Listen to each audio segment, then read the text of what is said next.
All right, everybody, we're going to go ahead and do our next effect is a picture within a picture. This is a really cool, really cool effect using a rather dynamic picture. Adding, we're going to add a little more excitement to it. I found this hockey player, which I thought was really cool. You can use any image you'd like, any sports figure or musician or anything that you like, action star, whatever, to create this effect. And we're going to do it using clipping mask. We're also going to encounter vector shapes, an adjustment layer, and also a filter. We're going to add a blur to it to create this effect. So go ahead and download your image and open it up into Photoshop. I have it here already. First thing we're going to do is we're going to go ahead and unlock that layer. And I'm going to duplicate it, okay? Hitting Control J, all right? From there, I'm going to rename my layers. I'm going to rename this one background, just so that we don't get confused. And this top layer here is going to be a smaller picture. All right. Now, I'm going to go ahead and I'm going to create a vector shape. Vector shapes are located on the toolbar right above the hand tool and the zoom tool. Okay, they are vectors, so they are made out of lines and shapes. And so a lot of times you have to rasterize them in order to be able to manipulate them in Photoshop. But in this case, since we're just doing a clipping mask on top, we won't need to do that. So what I'm going to do is I'm going to go ahead and create a new layer. And this is going to be my clipping mask layer. I'm going to go ahead and name that as well. Okay. I'm going to go ahead and add this rectangle tool. I'm going to use the rectangle. I'm going to make sure that the fill is black, which it's not really important what color it is. And I'm going to just go ahead and click and drag my image where I want it over my figure, okay? And I'm just going to go ahead and release it. And that right there is the vector shape that we're going to be clipping that image onto, okay? From here, if you notice on the sidebar there, you can also change the corners. If you'd like a sharper edge, I'm going to go ahead and make it 0. Okay, so it makes a nice crisp corner.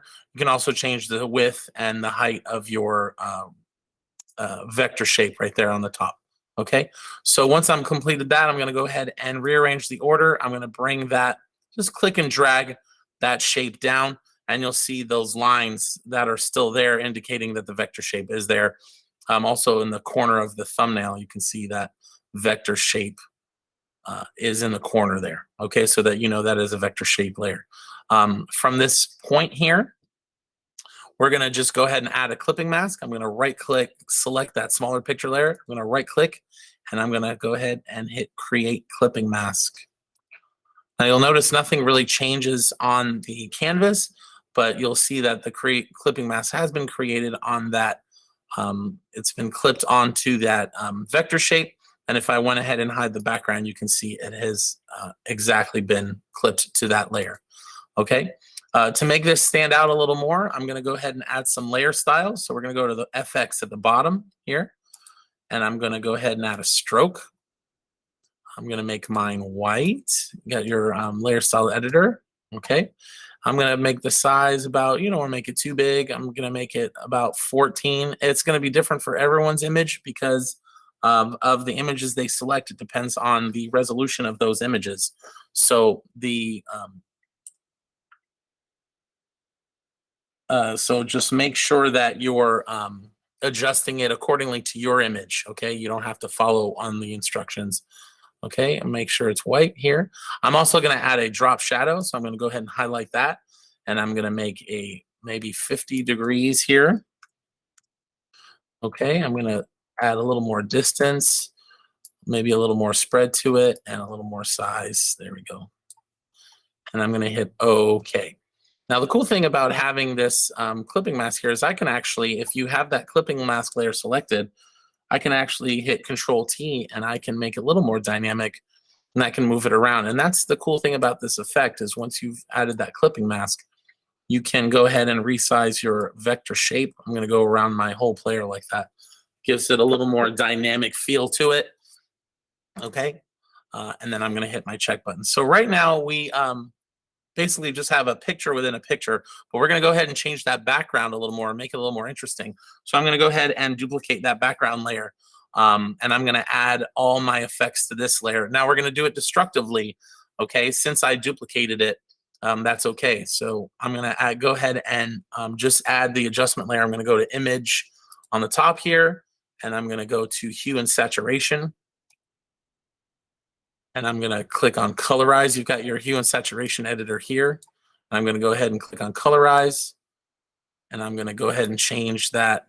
I'm going to go ahead and make it, I don't know, orange. I'm going to match the jersey a little bit and change that saturation, make it really stand out.